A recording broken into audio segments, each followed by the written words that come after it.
저에게 이제 6번째 스프링이 왔는데 제가 다른 팀에 오게 돼서 다른 감독 코치님과 하게 되는 게 처음인데 이번 연도는 그냥 즐겁게 하고 싶어요. 작년에 이어 또 팀에 남아 드래곤 X 유니폼을 입고 또 다시 도전하게 되었습니다. 올해는 어떠한 방법으로든 무조건 잘해서 성적을 내는 게 제일 중요한 것 같아요. 1년 내내 좀 하면서 좀 많이 부족한 거나 그런 거 많이 느꼈던 것 같아요. 그래서 저도 일단 준비를 잘 해서 좋은 모습 보여줘야 될 것 같아요. 작년에 제가 잘했는데 마무리가 항상 아쉬웠어서 처음부터 많이 준비해야 될 것 같습니다. 다시 한번 정상에 한번 써보겠습니다. 시작이 좀 중요하다고 생각하고 있기 때문에 좀 더 진지한 각오로 임하는 게 클 것 같아요.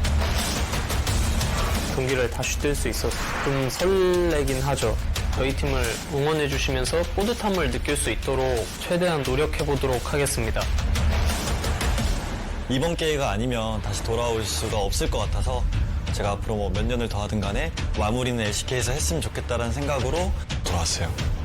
돌아와서 집 같은 느낌이 들고 뭔가 조금 설레요. 다시 돌아온 만큼 새로 시작하는 마음으로 열심히 불꽃을 불살라 보겠습니다. 2020년 최고의 탑은 제가 되지 않을까 그렇게 생각하고 있어요. 스프링 시즌 때도 제가 그 영광 계속 누리도록 하겠습니다. 작년에 많이 우승했었는데 다시 새로운 한 해의 시작이다 보니까 저는 이제 또 새로운 스타트 라인에 섰다고 생각하고 올해도 열심히 하겠습니다.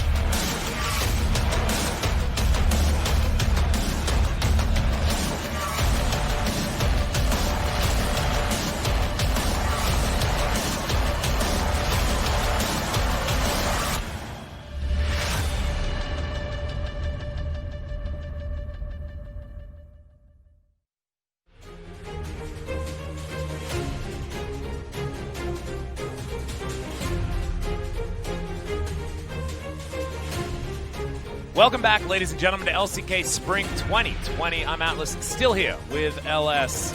And this is what we've been waiting for. This is Afreeca versus Griffin. Afreeca, the dominant kings of Casper Cup that just exploded every opponent that they ran into. They ran throughout most of the tournament as well, because of course 4 of our teams did meet in the knockout stage. That was not Afreeca. They dropped 1 game out of every single match that they had, and it was against Hanwha Live Esports in the first round of the knockouts. Otherwise, flawless run. Yeah, and I mean, we're expecting them to be the favorites coming into tonight's match. Yep. But obviously, Griffin, they've upgraded their roster with the addition of UCal. Actually, a pretty big one. I mean, Neon wasn't bad, especially not in summer on Kingzone. We've spoken about summer Kingzone quite a lot. I mean, they had a drop-off towards the end of the season, but in their heyday, they looked good. Yep. However, UCal is a different breed of player, and I think one that probably fits into Chovy's shoes a little bit better than what Neon did. Yeah, and the other thing is taking a look at this. Well, actually, is Neon starting? Nope, this does not tell you who's starting whatsoever. All right, so UCal most likely going to be in the mid lane. I know that a lot of the speculation initially was that Neon would go top lane and UCal would be playing in mid. Yeah, people were wondering whether that would be the flex. Yeah. Spoiler alert, that is not going to be happening here today. There's actually quite a few little changes that are happening. Irove is still Cabby. That is the Cabby that we know and love, the trainee from Griffin from basically their inception. He just name changed. That is the same for Double S, as you can see on the Afreeca Freecs side. That is still Sol, formerly from Najin Empire and then into Kongdu, and now over here on the Afreeca Freecs. You're going to hate me, Atlas. I'm going to call him Erove. Erove? I think that's Erove's fine. Okay, yeah. all right. Erove's, look, I'm still up for suggestions. We should actually ask Cabby. Yeah, we should. Because it could be Irove if he's using E, like IE, but I imagine that he's just using E. Points of the match. Dragon's Rage filled the Rift. So they didn't have a great Casper Cup. Yeah, they got demolished by Sentinels. Absolutely didn't. They looked very clueless. Tarzan looked extremely vulnerable. Yep. And it just wasn't looking that hot. But on the flip side, why is Afreeca the king? This was mostly centered around Keen looked unstoppable He did. In the top lane. He was so good. We had our conversation about Keen versus Summit as our sort of two top laners to watch here in the LCK. Summit had a great first outing up against Afreeca Prince. Keen is looking to silence the doubters here today, and he certainly was a beast. Spirit versus Tarzan, though, after the Kesper Cup, is actually a really interesting matchup because Spirit had one hell of a Kesper Cup performance. Yes. His Kiana was incredible. He brought out the jungle Poppy when nobody else was willing to play it. Like, this guy was challenging the meta and still being the jungler to watch win games for Afreeca. Like, even over Dread, who has sort of that all young gun mechanical skill. Yeah. So we'll have to see if Spirit or Afreeca in general are going to pull out any unorthodox picks here or what they have prepared. Do you want a spoiler? What? Spirit has been playing 75% support in solo queue and mainly Rumble support so far this season. So don't know whether he's going to be necessarily busting that out. I think I've had him on my team a few times. Yeah. With the sick so. Rumble support. How is it working out? Rumble's being paired with Senna. Very often being paired with Senna. The Senna and Rumble Soraka. duo. Soraka Rumble. Well, actually, Double S has been putting in the hard yards on Senna. We were having a very deep conversation with this with Shakarez on Twitter, wondering why the heck nobody's picking Senna. But this guy isn't going to. This is Keen. We normally have a key matchup between these two, but it's not a matchup when it comes to Keen. It's just him. The guy has been carrying every single game. He looks extraordinary, and we'll see whether he's going to be able to do so up against a Griffin that should theoretically be new and improved. Let's hear from the players. 맞는 것 같아요. 제가 봐도 저희 팀원들 보고 있으면 다들 훈훈하고 잘생겼다 이 생각을 많이 하는데 그중에 원탑은 기인입니다. 기인이가 워낙 잘생겨서 저희는 못 치죠. 잘하면은 뒤에서 이제 후광이 이렇게 쫙 올라오면서 저를 매기기 위한 거예요.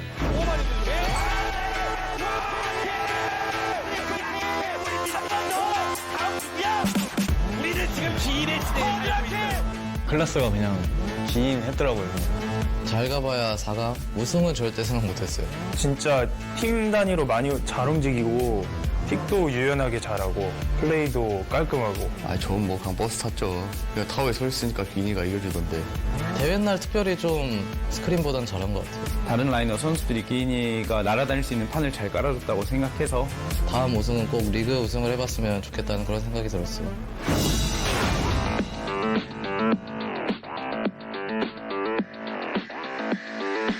호흡은 맞춰가는 단계고요. 차곡차곡 합을 맞춰 나가고 있습니다. 국가 선수 들어오면서 어디로 튈지 모를 것 같아가지고 팀 스타일이. 그 친구가 좀 워낙 특이한 친구라. 근데 게임에 대해서는 좀 많이 적극적이고 저는 D가 없기 때문에 앞도 없는 것 같습니다.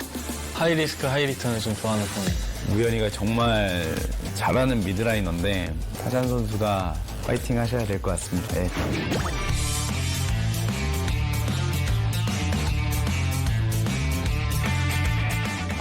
기인 형과 만나는구나.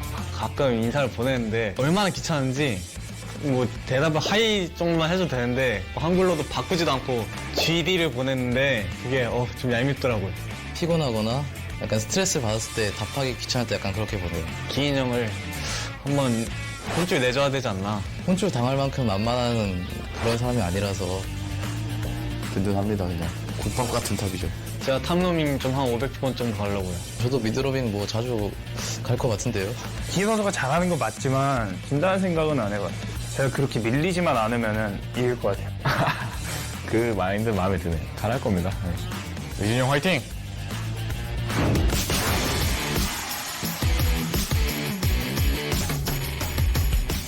제가 롤파크에서 경기는 처음인데 꼭 승리로 복귀전 마무리하고 싶어요. 저는 첫 단추를 잘 깨는 게 중요하다고 생각을 해서 저희가 2대 0으로 이기지 않을까요? 기인 형, 그거 막 그 탑 반라인에서 나오면 바로 뛰어간다. 그리핀과의 경기에서 작년, 재작년 다 저희 팀은 좀 아픈 기억들이 많아요. 올해는 저희가 그리핀에게 악몽 같은 팀이 되어주고 싶습니다. 캐스파크 우승했으니까 꽤 이제 강하다 생각하고 있고 좋은 성적 낼 수 있도록 잘 해보겠습니다.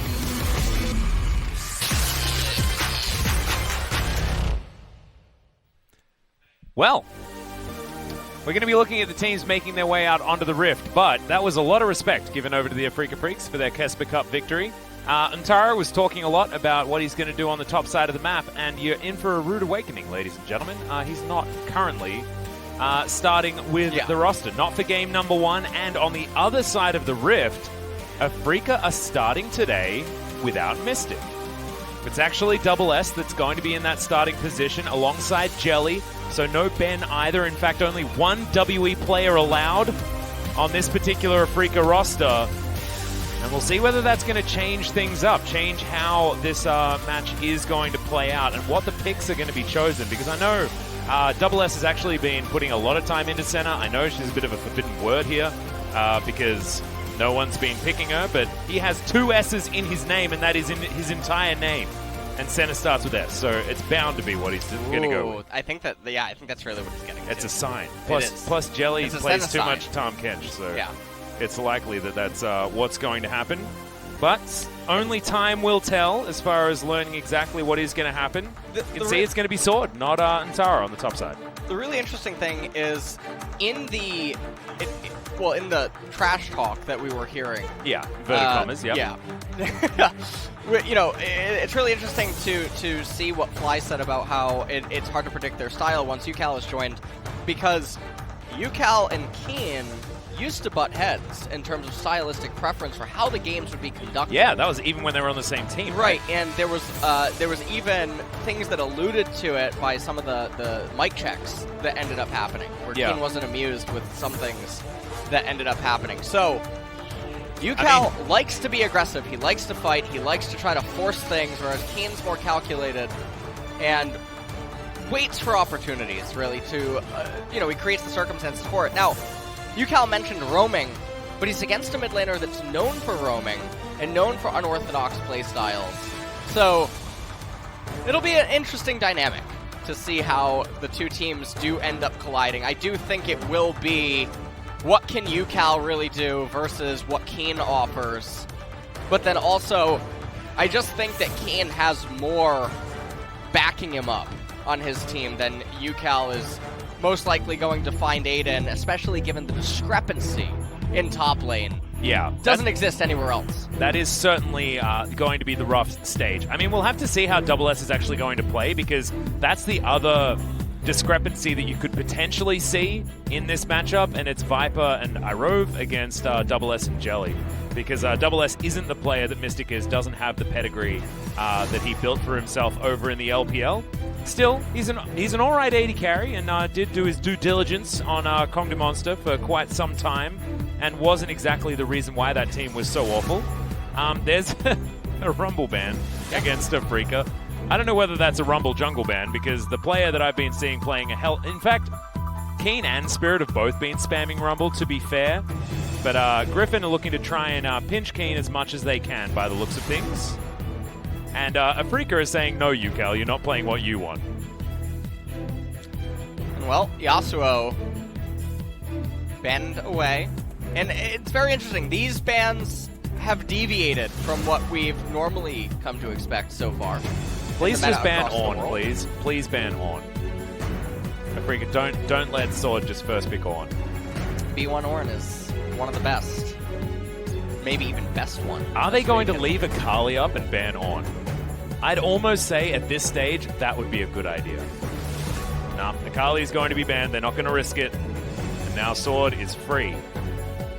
Oh my no. Goodness, is Sword going to do it? That is throwing a gauntlet. And not the gauntlet you want to throw. All right. Especially not with so many top lane this, Lucian is... And Keen has been slaughtering on this champion. Lucian insta-locked. Now, if Set can grab him, that's when, all he needs to do is actually grab Lucian once, and the lane's over. But the tightrope is walked by Lucian. Lucian's the one that has autonomy. He's the one that it's on him to mess up. And so obviously when it's Keen versus Sword Set, you'd probably not think that he's actually going to slip up.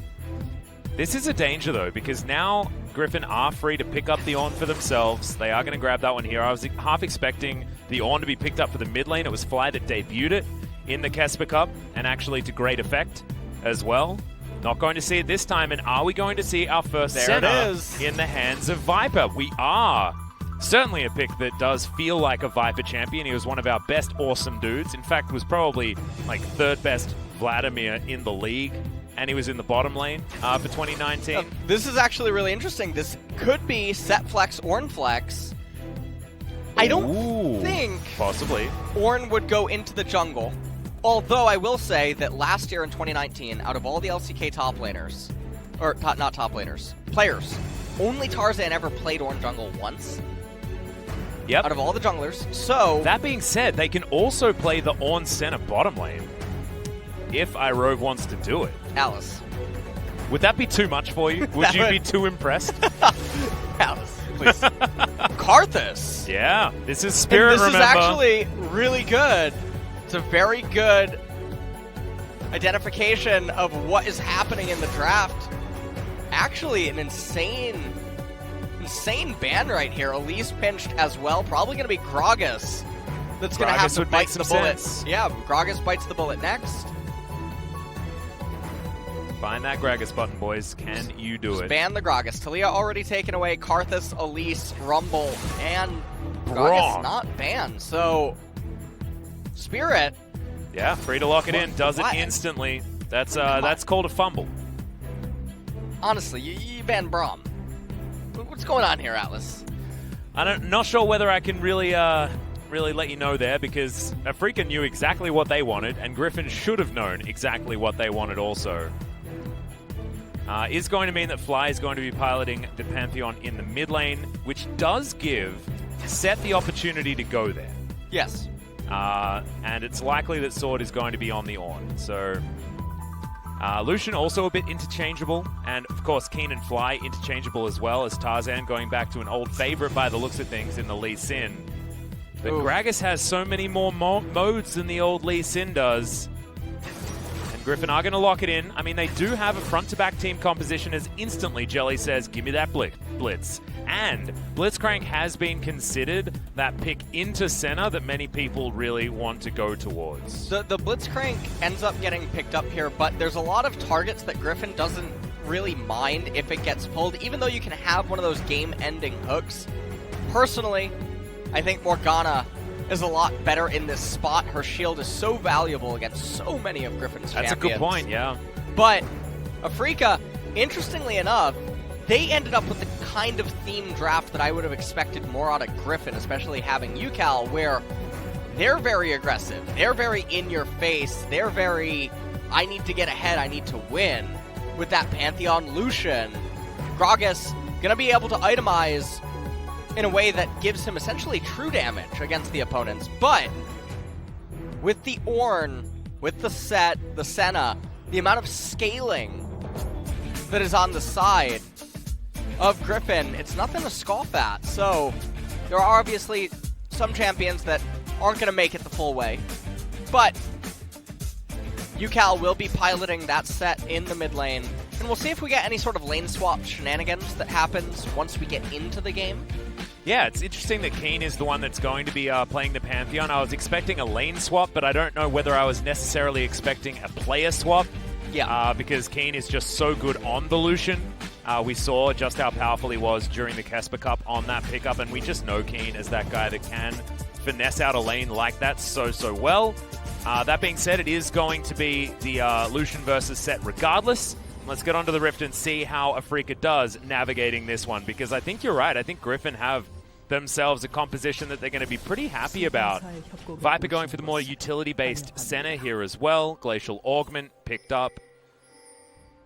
And let's go. iRove with his debut here on the LCK stage was a player that was doing very well in solo queue. Certainly was one of those rookie talents that Griffin was sort of known for after they made their way into the LCK for the first time. We haven't seen anything of him yet. That's a very skinny Pantheon, by the way. When he wears that skin? Yeah. He is not He's looking... normally real bulky, isn't he? Yeah, he normally looks like Tanner from high school, but... Yeah. Here, I don't really know what he looks like. Every time Ornn players, by the way, pick that skin, all I think about is, you know, that one-cost unit from TFT version of Ornn. It's just an electric buff bot. What? Yeah. Makes me Oh, sad. you know, I actually haven't played the new new TFT. You haven't? No, I haven't. Then you probably are unaware of how that one Yeah. works. Well, it is in fact the switchback. So we had the wrong graphic because they waited till the last second before they swapped between Keen and Fly. So we will get exactly what we wanted in Keen's Lucian. Keen avoiding everything here and dancing into the brush to avoid creep damage as well. Something that you'd understand And from our friend Keen. Seems to have taken a pretty poor trade. Also, he's running the Aftershock and Shield Bash on the set. Yep, not going to see any Trinity Forces here. It is Black Cleaver into tank, most likely. And going for that more initiation style of build does suit their composition quite well. Although they might be lacking damage as this game goes on. It's how Griffin love to play, to be honest, as a team. They have compositions that just often rely on Viper, who is on a champion that doesn't necessarily even do enough DPS. It's a control kind of champion. Yeah, they do play around that quite a lot.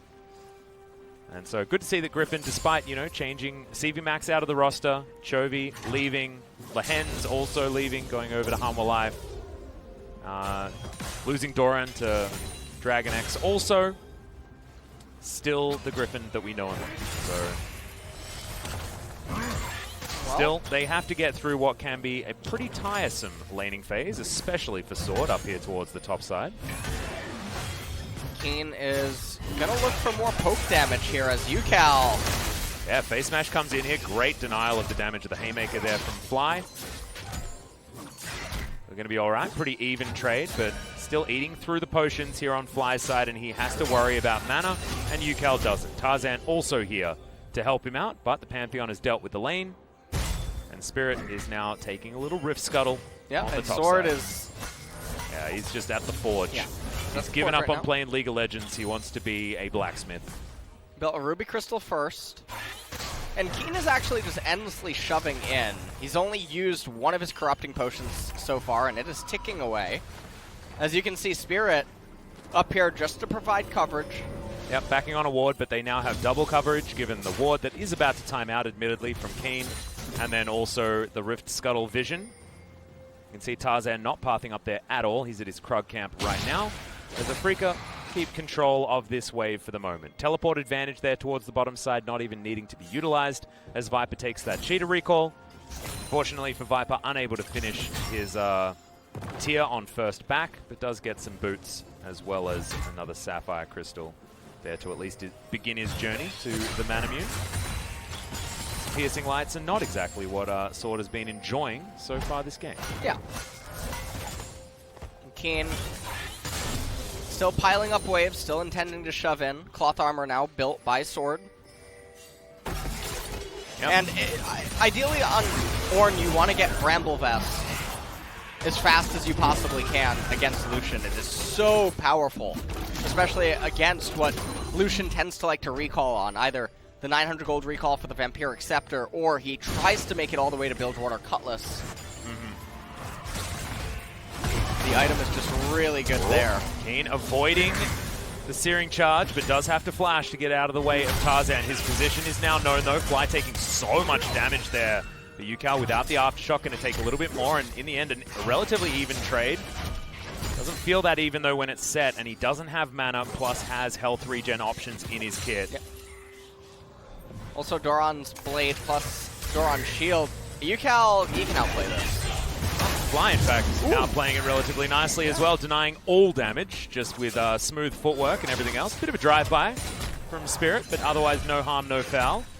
Testing the waters is what's happening here in the early game between Afreeca and Griffin. No one really landing a punch, though, just yet.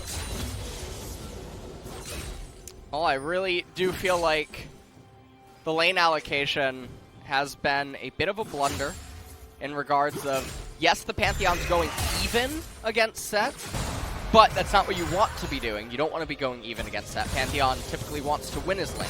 Yep. And while Lucian is winning, well, he's winning, but he's not really winning. Ornn only being down 9 or so is not the end of the world for Ornn. especially not against the Lucian. So, Afreeca, they made a lot of investments in the draft, and so far, not really finding too much success with it. And that's not very good news as we're going to transition eventually into the mid game. Now, Keen does have a pretty nice freeze. It does look like Sword is going to go into that Bramble Vest. Yeah, looking to build towards that after that initial Ruby Crystal did come in. He's now roaming down towards the mid lane potentially. Does have level 6 available. The Ram is up. But Fly underneath his turret and can deny a lot of that engage. But now a bit of a fight on multiple fronts here as Fly can man drop to get himself down here. Irove, though, taking way too much damage to start this one off. In he comes and Fly decimates the Thresh. Everyone on Afreeca is here to leash the double kill into the Drake. Easy as you like. And I mean, that's exactly what they need right now. They get 2 kills, they're going to convert it into a dragon capture, and it's occurring at such a beautiful time because the lane states are effectively resetting. This is exactly what they needed right now, and so Caster Curse strikes. As per usual. Sword trying to freeze his lane. Yep, standing up there doing not a whole lot of anything, but this is the way you play around a Pantheon as well that's out of position, because he can always be in position if you need him to. Comes right in, UCal not able to really do anything there. And it was just a really nice collapse by Afreeca. They pick themselves up the Ocean Drake. Infernal is spawning second, which means that we're going to roll the dice now on a Mountain Dragon or a Cloud Drake, yeah. Yeah, and both of those dragons for Afreeca aren't actually... Cloud feels busted for Afreeca. By the way, we actually had an issue solved. We didn't know enough about Cloud Drake Dragon Soul. If your ultimate is a channeled ability, you get all the movement speed afterwards. So it doesn't ruin anything for a lot of those channeled ultimate characters. Not that Afreeca are going to have any issues with it, because of course the culling, you can just run around while using it. It will be fantastic to have the extra movement speed with it as well. I actually feel like Cloud Soul with this comp is looking real spicy. Not to mention having explosive cast back off cooldown in what feels like 20 seconds would be really strong, as Fly doesn't quite get the shield up. It does trade back pretty well. And well. Tarzan lying in wait. Yeah. Okay, well. That hook is going to land here from Jelly. The stun, they're holding onto it. Face smash does come in, but the Haymaker comes down. Barrels a special delivery from UCal, but the Dawning Shadow had to be respected, and Fly misses the spear. Tarzan thinking about a re-engage, but I don't think the health bars are quite low enough, and there's a full minion wave here that he still may have to respect. Body slam out of the way of the Sonic Wave. Yeah, I don't fully understand Tarzan's over-patience with a lot of the stuff that he just ended up doing. Sword. Relative to, proximity, but anyway, Sword back to trying to freeze. He's down 28 CS. Starting to get to be a larger discrepancy. Yeah, I guess he still has this CS to eat. So after he eats it all, he's only down 21, which, if he can maintain a 20 CS deficit by 100, that's pretty much winning. Or it's very akin to Poppy, the way that she used to be measured in top lane. Yep. Reminds me of something like a Kale as well. Yeah. Of course, those numbers did change because based there's on no plates and things like that, but yeah, plate situation could be a rough one, and that's what Spirit is trying to get for Keen here.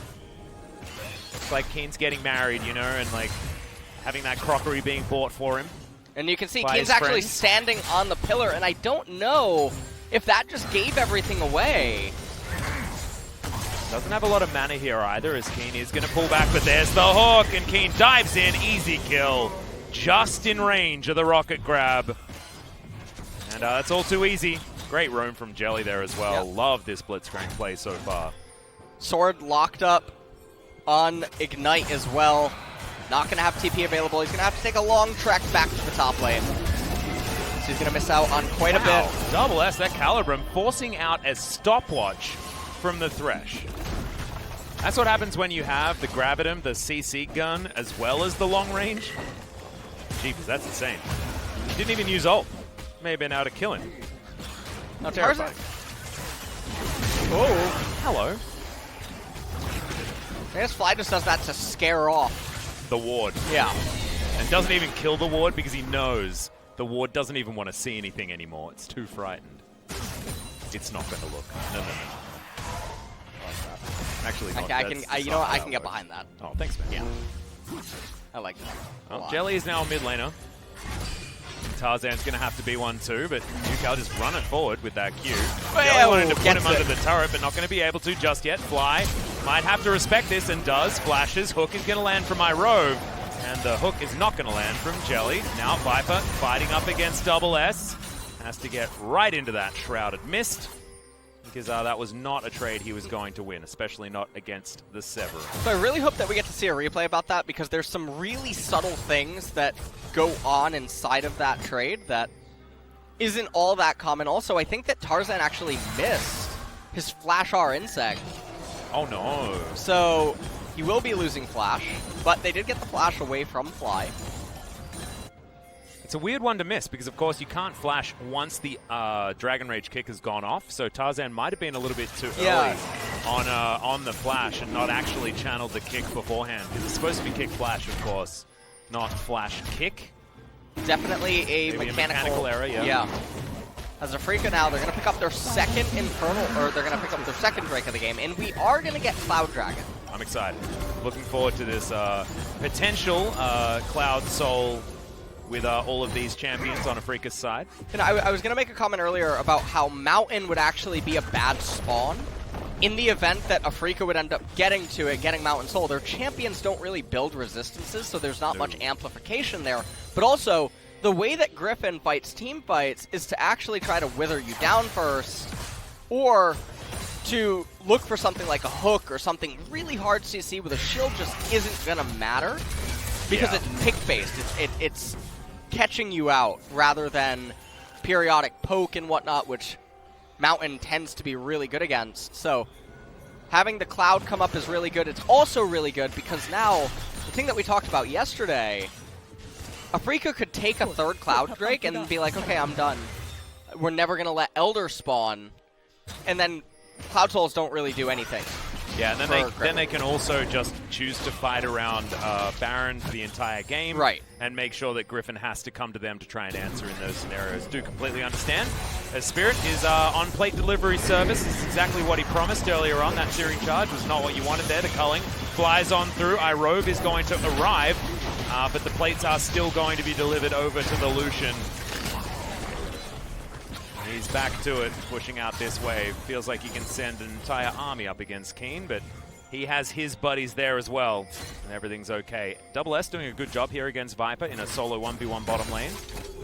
Without plates to get, it'll be a rough one. In comes Fly, and now special delivery of all of the buddies is going to start as Viper uses his flash after his stopwatch and gives Yukal time to arrive here. Keen out of the way of that one. No haymakers this time for the Lucian, and Sword still just hanging out topside, being an Ornn.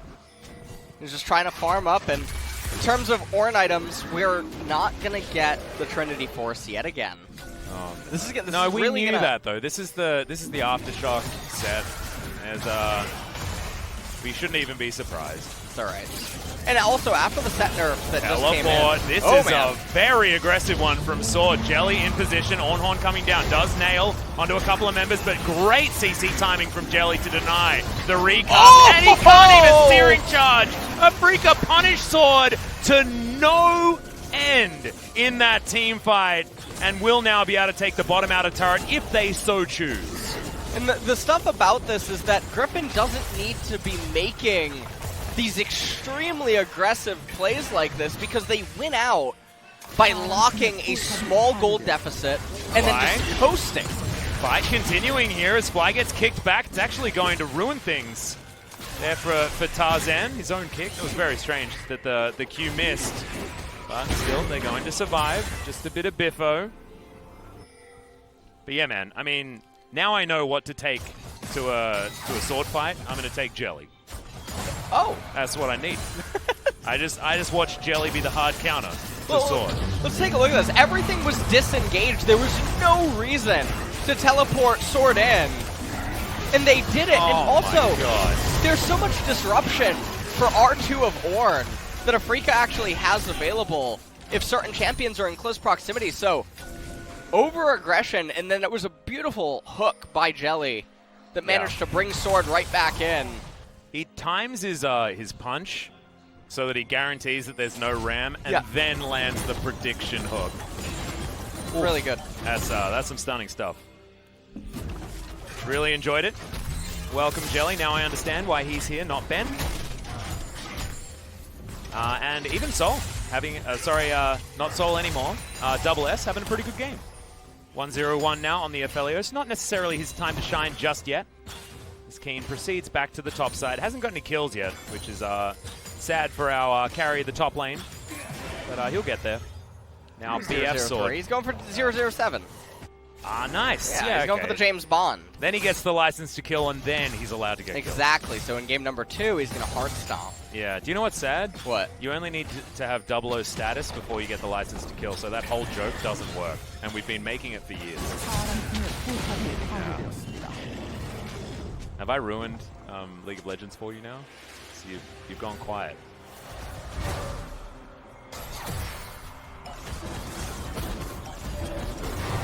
Tarzan flash. I'm back. I'm fine. Okay, good. We reset? Reset. Just to point out as well, we are on perfect game pace here for the Afreeca Freecs. Weird, because it doesn't feel necessarily like a perfect game. However, so far, it is slowly but surely got towards that point. 4,000 gold lead, and to be perfectly honest, despite the fact that none of the games in our first series were perfect games, APK had lost by this stage in both of them. And Griffin are not necessarily out of it yet, especially not with a composition like this that does have gears that can change. But now we're 5 minutes away from another soul as I rove, getting culled severely. Now Keen's just happily sitting underneath this turret. Okay, now that was a little bit of a move you didn't want to make as the Q misses there from Tarzan, luckily for Keen. See, Keen is champing at the bit right now, trying to get some of these kills. Has a BF Sword. Warren just making work on that turret, though. Well, Double S is going to land the Moonlight Vigil, and now a lot of damage coming down onto Yukal, but he's going to get the Haymaker, fly underneath here, and Spirit unable to get anything done. You've still got on towards the top side, and unfortunately Jelly died to the turret. He didn't know he had aggro. I guess not. That was unforced error, and that is going to deny the perfect game in one fell swoop. Sword destroying it by taking down the turret. Yeah. And then Jelly just dying to a turret himself. Is now Griffin looking to start off Shelly just before she despawns. Sorry, this is Shirley. Shelly and Shirley look pretty similar as identical twins. They're, you know what? I think one of the things Riot could do is they could make the first one a little bit more magenta. Okay. Yeah, okay. And then, change the second one. Well, I don't know. I think we need to talk to Shelly and Shirley and just see whether they want to be easily differentiated from one another, because maybe their thing is to go the identical twins that both look the same. Right, or they type vibe. Like, sometimes you want the being more individual, and otherwise you don't. Oh, the Ignite was still going. Oh, no. That's definitely a Feels Bad Man moment. Yeah, trolled by it. Yeah. Okay, so that's not like a teamwork fail situation. That was a just slight range issue with last tick to Ignite issue. The pan on set right now is actually a beautiful spot to freeze. I just want to throw that out there for Antarctica enthusiasts. All right, well, if you are one of those, you're going to have to wait until another game, probably from another region. For another year, let's be honest. For a while, because this is getting well and truly ping-ponged into this outer turret. Fly has some open arms, going to collect that one for himself. Fire Forge Cape, I believe is what it's called, is what Sword has picked up first. Abyssal Mask will be coming in most likely next, and he's just going to leave the Bramble Vest as is. For the moment, of course, Ornn wants to get towards those first 2 upgraded items as quickly as possible, and Thornmail does not have one of those, so that's why the Abyssal Mask is certainly a worthwhile next choice. 2 items on Keen. He's got his Essence Reaver now completed, and I think it's 3 items that he's really going to start being a complete menace. But Sword by then will have a lot of armor, so it's not going to be as much of an issue as it could be for other champions. Edge of Night done for Viper. That was his second item choice. Often you see Duskblade after the Manamune.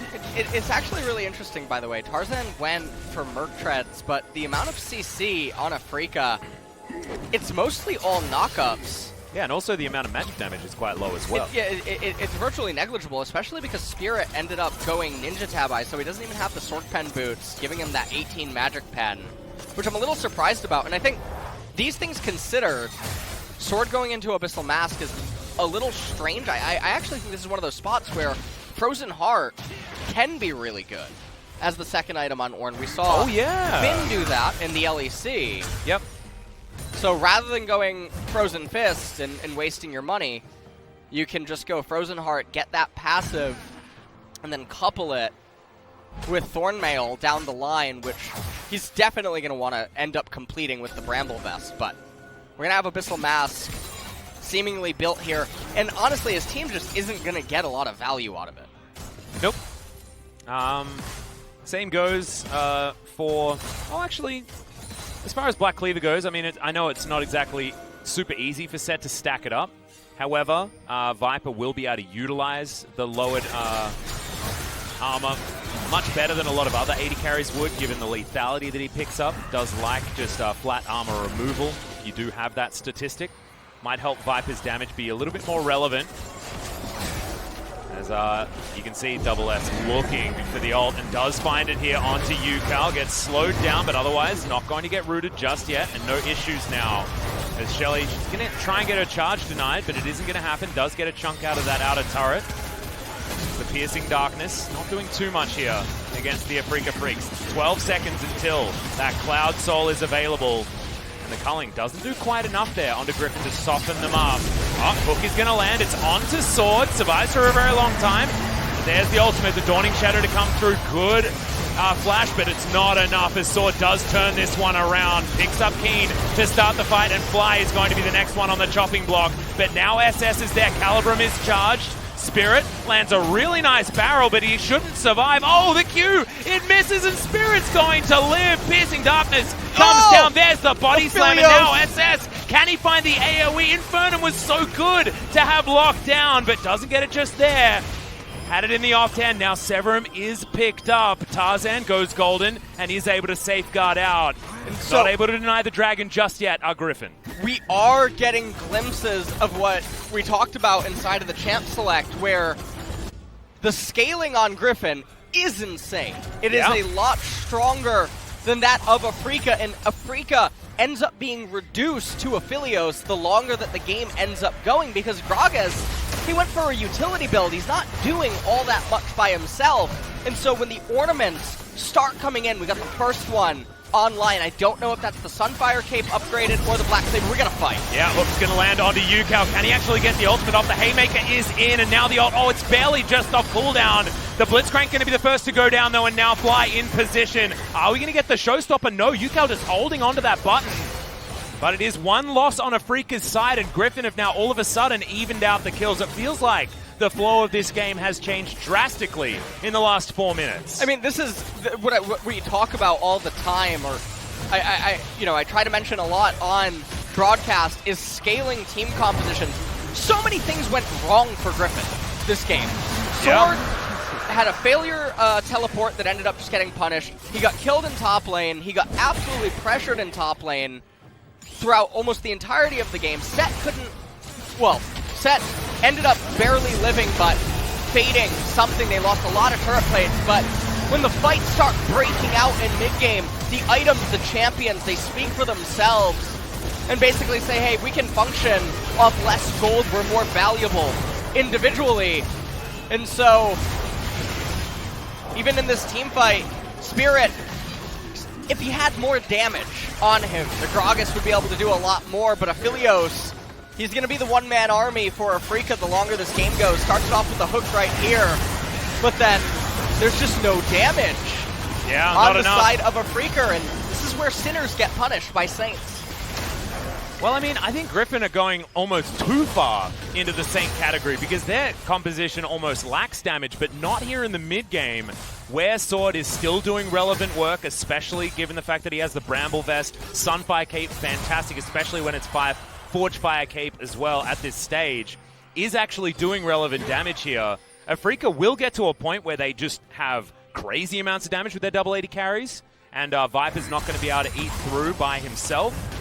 But fights at this stage, given what Griffin have, just seem to be working so well front to back when Afreeca don't have that mode available. The other thing is, the 80 carries, I assume that Mortal Reminder will be the purchase on Double S. You'd hope so.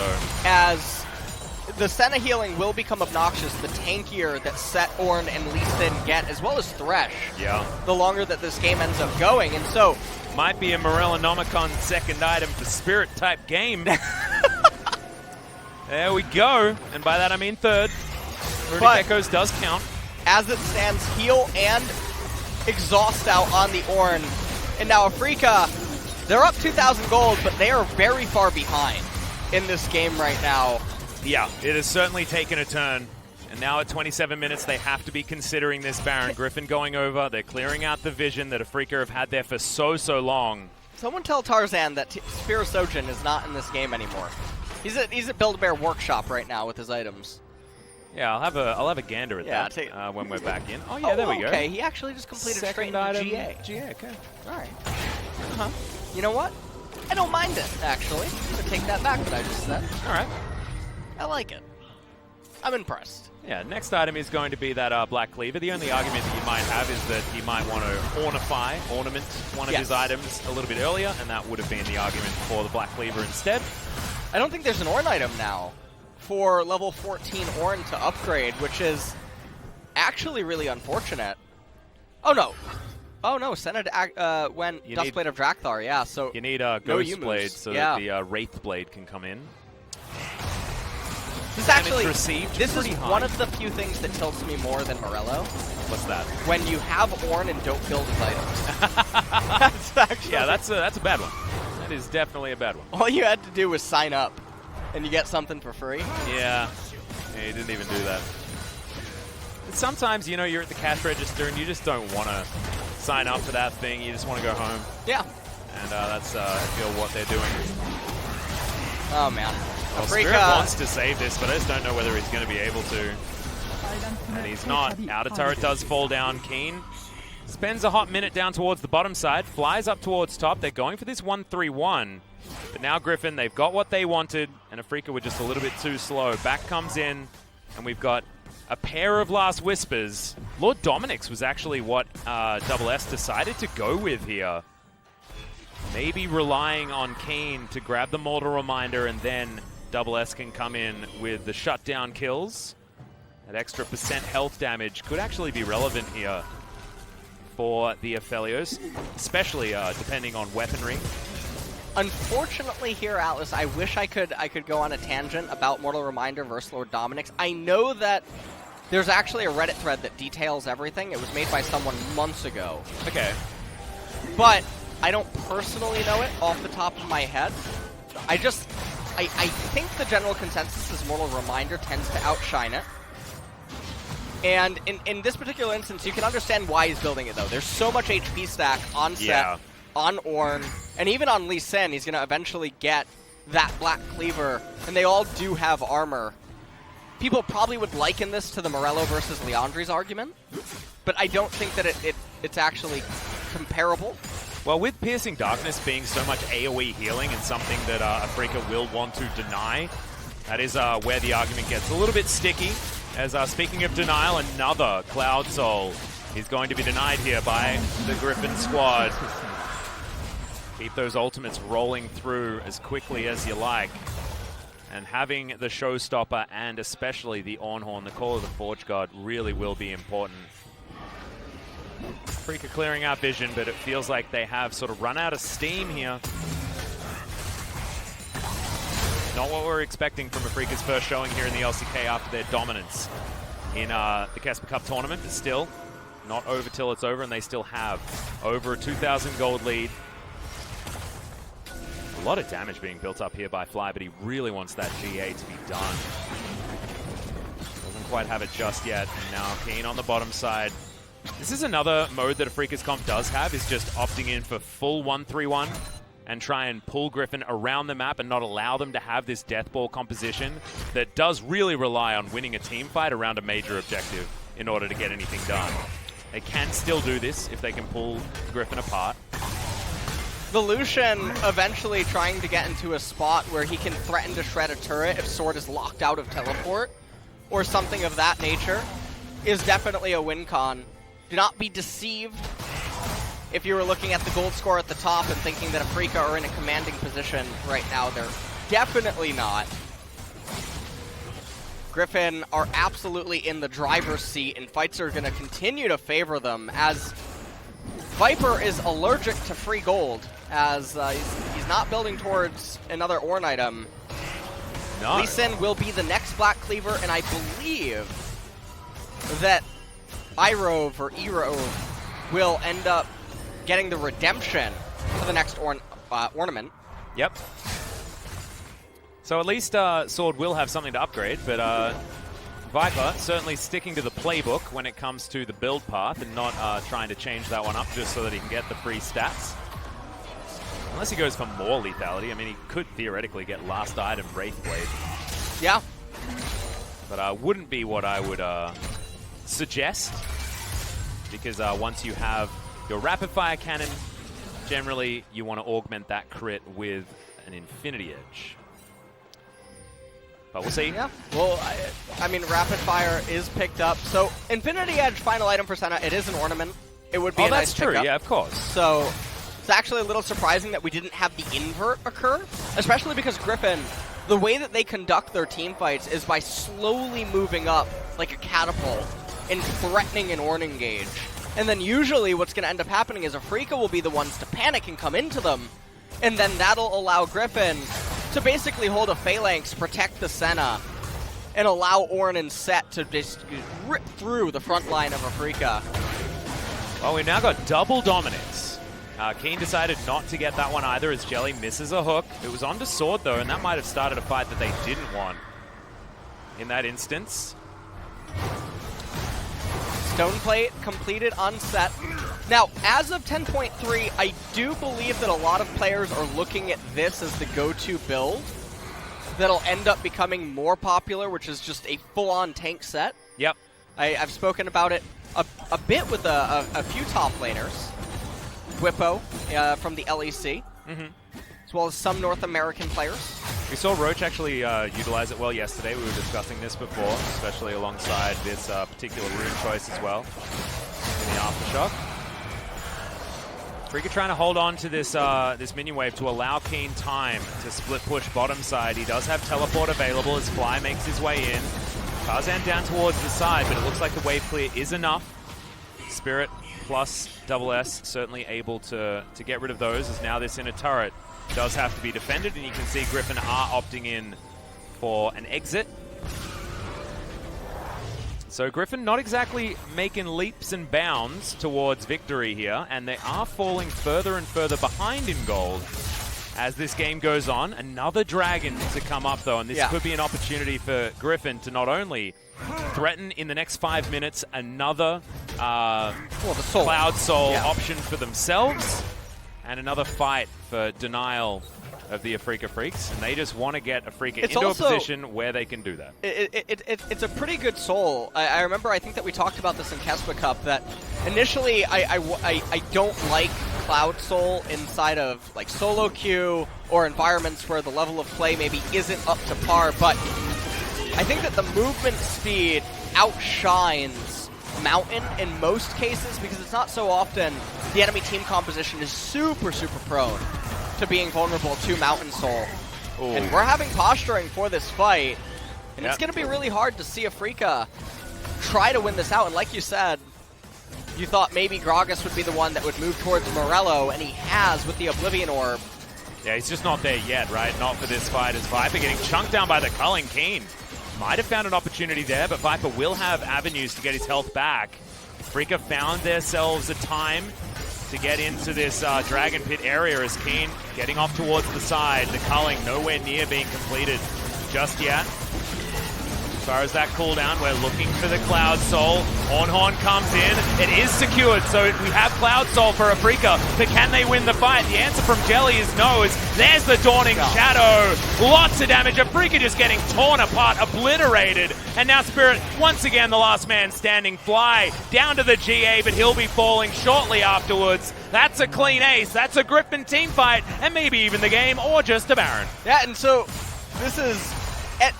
I think with the way the death timers are right now, they're charging up mid. They are a little bit slow to get to this mid-tier 2 turret, so I think that the play is to raise the mid inhibitor turret and then go immediately over to the Baron.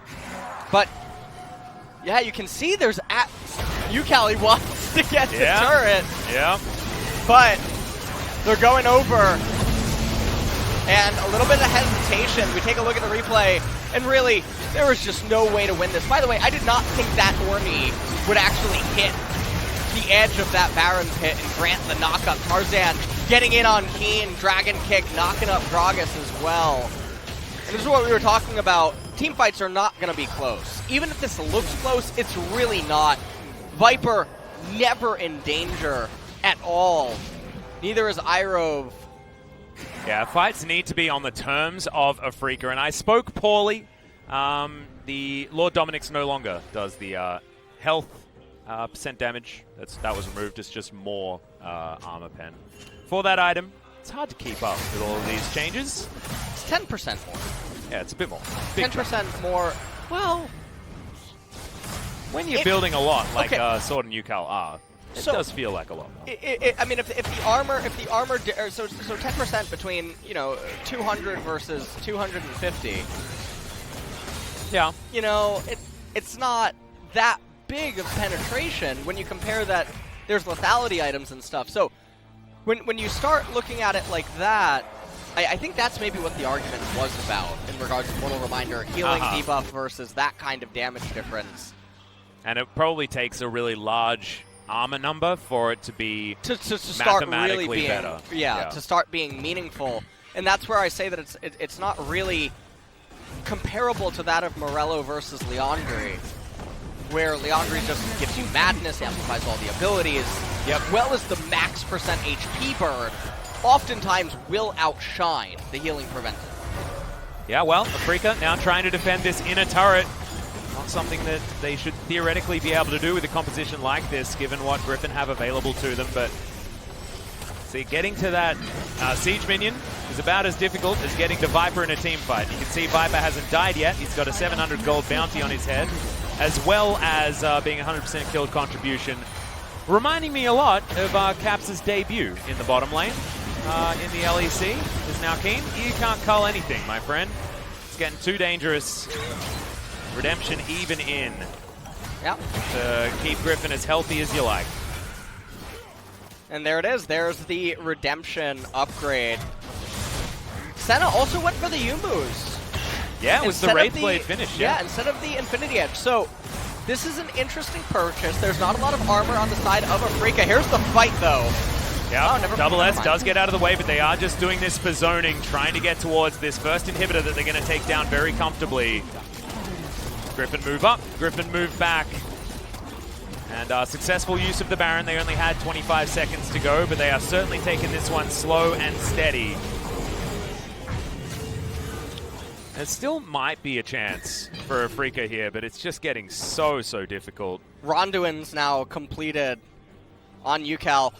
Honestly, I would have preferred, because you look over at the side of Afreeca, right? There's no magic resistance. Actually, zero magic resistance present on the side of Afreeca.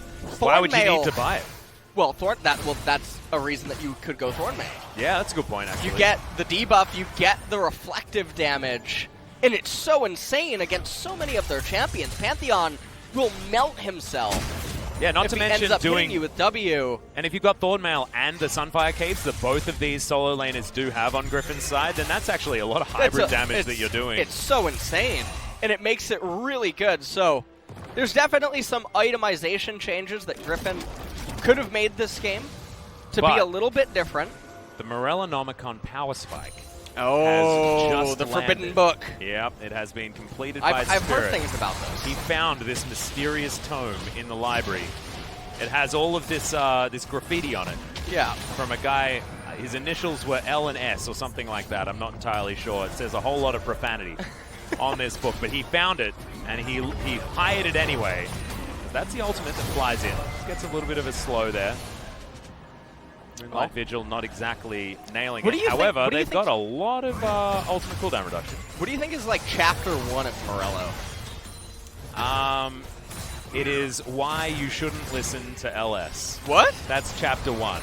Because otherwise no one's actually going to read it, are they? That is true. They need to get that one outlined. Well, it's making sense. Now, Afreeca, they did actually get the Cloud Soul, and I think that them going for that soul rather than just allowing Griffin to get one more and then have a soul fight is because they've identified that they're going to have to just we actually choose a do buff. need the Elder in order to have a chance at winning this game.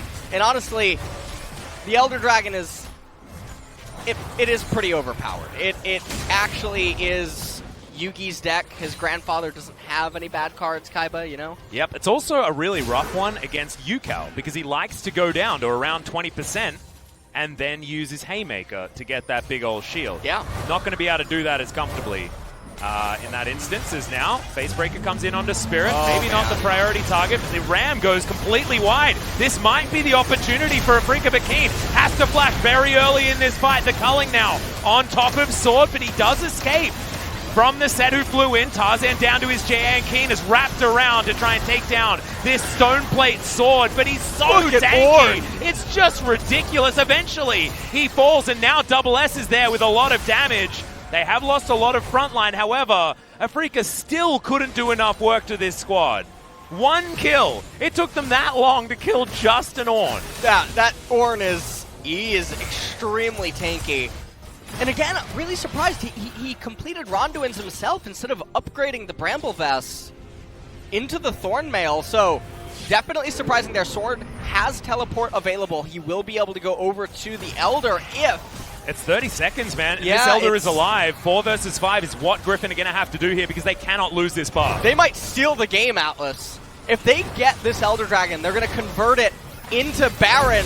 Here we go. Yeah, Jelly hooks in Yukal. Maybe not a priority, but Tarzan is tanking up this whole culling. Yukal does get rid of the Blitzcrank, but he's going to have to sacrifice himself for it. That's the Dawning Shadow, but it's not going to deter Afreeca from taking this Elder Drake. Still, you have Tarzan alive, but not very much. That's the Elder. That's Afreeca with a chance of winning this game. Baron's alive, and now Griffin are trying to get over there. Sword arrives, but doesn't arrive anywhere near that Dragon Pit. Oh man, they're not even going to it immediately. I think they were looking to see if Afreeca would be greedy, but they're not. Keen ran back to the base. The rest of the members hugging each other as they approach through River. And this is going to mean that Griffin, they don't even get Baron. Yeah, and now Afreeca with an Elder Drake. Now it's going to be very hard for Griffin to get there. Yes, they're like Gohan when he's empowered by Goku fighting Cell. That's exactly what's going on right here. Yukal extremely greedy with that suplex onto Gragas as the rest of the team is just split up, and that's not how they're supposed to conduct these team fights. And so Ornn, even though it takes an eternity to kill him, he still ends up going down. And there are 3 control wards on that lantern as well. They definitely didn't want that clicked. Superplex into the team, but Yukal does not have insane amounts of damage right now. This is actually This is really fun though, because this is late game scaling damage versus late game scaling tanks. Yes. And we're seeing, like, we saw the lull in the carries, but now that we're getting towards 6 items, in fact, Double S does have his 6 items completed. Yeah, 6 item Aphelios. That's a really scary deal. And yes, Sword will take a long time to go down, but if they can get the fights they're looking for, could work out. That is not long range enough. Griffin on the has Graviton to dance. and Moonlight Vigil. They just have to basically avoid a fight for a minute and a half unless Afreeca makes a catastrophic mistake. Yeah, camouflage on everyone. You saw Yukal actually use it pretty interestingly in that last engage. Didn't work out for them. However, I do like experimenting with Senna's abilities like that. Now, when you have champions like Aphelios, when you have 6-item Lucian, I don't know why you're not just bursting down the Baron and inviting Griffin. Yeah, they should be two-manning it you. right now. They should definitely be two-manning it. Absolutely, they should. Lucian and Pantheon can two-man it using Pantheon Z. Yep, they are going to go over and do that now. And here we go. That's a great slow there from Spirit, but I don't know whether it's going to slow them enough. This is looking like it could potentially just be another 50-50. Just do the Baron. Well, Tarzan's in position. They are going to give him a chance to come in and steal, but the barrel doesn't get him over the wall. He's still in the pit. It's down to 600, but Spirit does lock it down, and Tarzan is going to fall. By the grace of the Elder Drake, Afreeca have managed to find themselves a Baron as well, and now Jelly's on the hunt for another hook. In goes Fly, the hook is going to land, and Yukal has no chance. Haymaker does do a fair bit of work, and he tries to suplex his way out, but there's the flash in from Spirit, and they lock him down as well. Sword, the last remaining tank between Afreeca and a one game in game one, but they had to work so damn hard for it. Yeah, and Afreeca, they did steal this game away from Griffin, who are in such a commanding position, and it all started with that very disjointed team fight in mid lane that really just it started the chain effect. The dominoes, the pieces just started falling. Eventually the Elder, they danced. Eventually started the Baron. Griffin came over. Hold on, though. Yeah, big hook is going to land onto the Pantheon, but first Nexus turret has been taken down. Keen now with the culling, avoids the hook, and iRogue will have to spend some time on the fountain. This Nexus turret going to go down. Double S just saying that he wants to remove it, and now it's an open base. Man. But the Ornhorn, the Ram is being called, but it misses on its second time of asking an Afreeca escape with their tails between their legs. It's all right, Bill Belichick called. He asked what if he ever considered a career in the NFL. Straight between the posts. That was something. So Afreeca, they finally commit to just trying to burst it down. Obviously, they're a little afraid about the Baron getting stolen. They should be more excited that Lee Sin's willing to trade his life for it. And so even though it's a 50-50, it's not one that they should be opposed to. You'll kill Lee Sin, turn the fight, and try to end the game. And if you get the Baron, you do get the Baron. But right here, the Elder Dragon has expired. And so, Battle of Helm's Deep right here as they're trying to But what raise happens the turret. on the night of the third day, LS? Who comes to save this Griffin roster? Who is going to be there? Because so far Gandalf has been absent. Oh no, that's Return of the King, right? The ghosts off the ship. Yeah, that is definitely Return of the King. That's Return of the King. That's like Senna game and 3. Thresh. That's got to be game 3. All right, well, maybe Set will come in from a flank and we can title him Gandalf. Oh, yeah. That would be fine, because Ornn is kind of like Gimli. He is. Well, I mean, Gragas is in the game. So he actually is Gimli. Not anymore. What can Ornn be? Who's another dwarf? Maybe he's like... Did he delve too greedily, too deep? Is he Balin? I don't know. Could it be Balin from the Mines of Moria? Because he has been going very far into these fights. Oh, man. Let us know on Twitter what you think about the Balin call. Balin versus Gimli. Senna versus Lucian. Actual star-crossed lovers right there. Oh, Lucian found Senna with Thresh willingly in this I know, game. and like, Senna's back there, Stockholm Syndrome, well and truly stuck in. Oh, dearie me. 50 Not what you want to see. 50 souls of gray going on in this game. Oh man, Keen Gray over here. Let's see oh, jeez, isn't that an X-Men reference? Yeah, you are popping off. Oh, jeez. That is way too loud. I rove it. Oh, no, you don't. Well, the Elder Drake has spawned. We've got a ward in the back of the pit. SS is just going to start it. Double S, rather, with his Crescendum. Does do a lot of damage to it. Now Fly is in position to try and stop them from getting in here. Spirit can use his barrel to get them out of the way, and the Elder has been taken. Tarzan, not a chance. Down to the GA, but still, technically 5 members still alive. Ornhorn comes in, does land onto the Aphelios, who doesn't find his ultimate, but Keen does. So much damage there with that culling as the barrel is a bit of a fadeaway, but they've got Cloud Soul. May as well just throw out the ultimates willy-nilly as they've got their pick, they've got their Elder Drake, and now Afreeca are looking to push right down at the front door because it is swinging wide open right now. Yeah, and with the Elder, there is no way this game should be able to slip away from them. He's looking for the Gandalf play. Yeah, UCal. he's seeing it. He's thinking third day. It is time as the man drop does come in. Straight in towards that Nexus. He wants it as UCal's going to get taken down in the trade, and Fly is even going to survive. Sword by himself, but the Nexus is being focused, and Afreeca steal game one from a Griffin that found the mid-game team fights that their comp needed and then couldn't close it out in the end. And so that was a very big roller coaster of a game where even though Afreeca got so far ahead, it didn't seem to matter. Well, it didn't matter in the mid game. Griffin were back in control of the game. Yeah. They got the inhibitor. They started getting all the dragons. They were in absolute control. And then one Leroy Jenkins from UCal to start off a fight that was so disjointed allowed Afreeca to regain ground, and off the back of it, it happened at such a time in the game that Elder was coming up. And so because of that, they lost the Elder Dragon, which then subsequently lost them the Baron, which then lost them the turrets protecting the Nexus and the inhibitor, and then one more Elder is all that it took, and it's such a really sad way to lose a game. It was very akin to T1 yesterday, mechanically dismantling the opponent off the back of a couple of mistakes. Yeah, stealing it away from Today, someone. it was UCal. Yesterday, it was Nuggery. Going in, Leroying on set. I mean, his ultimate is pretty fun.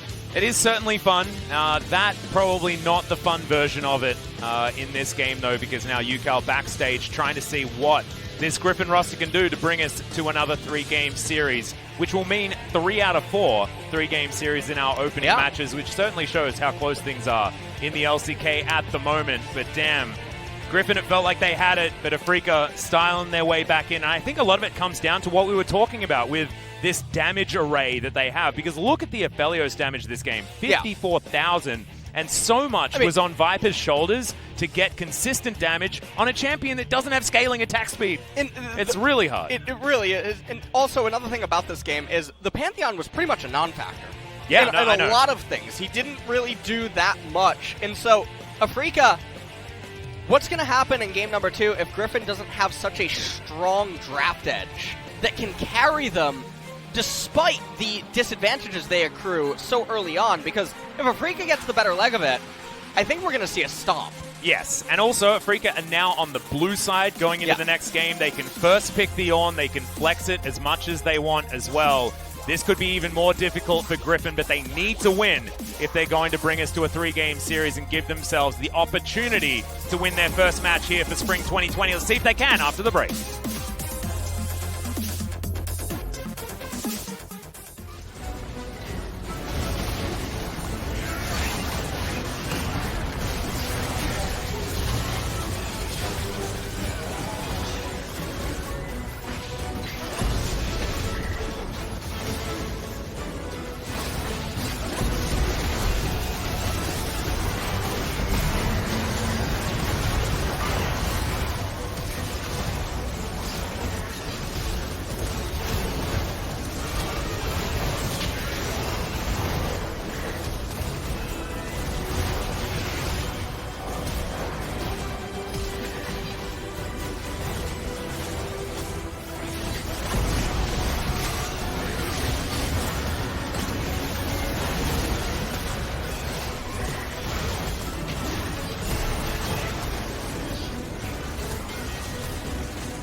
돌고 받을게 하나 떨어진다 얘들아 나 또 떨어진다 여기 세트 돌았어 앞에 가는 중 세트 봐 괜찮아 나 괜찮아 잡았어. 넥서스. 가자. 넥서스 가자. 앞에 오른. 넥서스. 오케이. 넥서스 가자.